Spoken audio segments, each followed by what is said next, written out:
नमस्कार नमस्कार नमस्कार बंधुगण मातृभूमि मातृभाषार ममता जाहृदे जन्मी नहीं ताकु जदि ज्ञानी गणरे गणिबा अज्ञान रहिबे काई।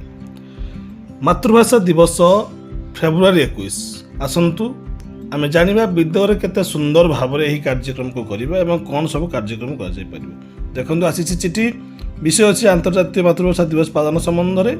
महाशय महाशया मातृभाषा शिक्षा माध्यम पिलामानक सर्वांगीन विकास एवं मातृभाषार व्यवहार प्रति पिलामानक उत्साहित करने सृजनशीलतार परिप्रकाश करने और यार प्रचार प्रसार निमंते प्रतिवर्ष फेब्रुआरी मास 21 तारिख को अंतर्राष्ट्रीय मातृभाषा दिवस रूपे पालन करा जाउछि। फेब्रुआरी 21 तारिख यही कार्यक्रम माध्यम प्रदर्शनी प्रतियोगिता पितामाता और अभिभावक बैठक आलोचना चक्र साक्षात्कार संविधान प्रस्तावना पठन सप्ताह शपथ पाठ गल्प कथन कविता आवृत्ति ओडिया भाषा प्रचार पाई प्रतिश्रुति इत्यादि मध्य आयोजन करा जिवो। प्रतिवर्ष भली ए वर्ष मध्य विद्यालय फेब्रुआरी मास 21 तारिख में अंतर्राष्ट्रीय मातृभाषा दिवस पालन करा जिवो।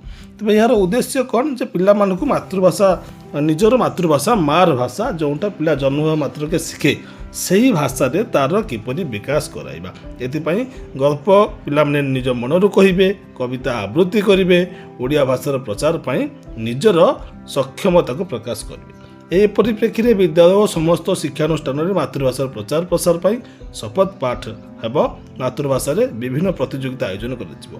प्रत्येक विद्यालय रे शपथ पाठ छात्र छात्री शिक्षक शिक्षयित्री अभिभावक अभिभाविका विद्यालय परिचालना कमिटी एवं विद्यालय परिचालना व उन्नयन कमिटीर सहयोग शपथ पाठ करी ए संक्रांतीय सविशेष विवरणी पालन करिथिबा समुदाय विद्यालय संख्या अंशग्रहण करिथिबा समुदाय छात्र छात्री शिक्षक शिक्षयित्री अभिभावक संख्या फटोचित्र और वीडियो इत्यादि राज्य प्रकल्प कार्यालय को निश्चित भाव प्रेरण करा।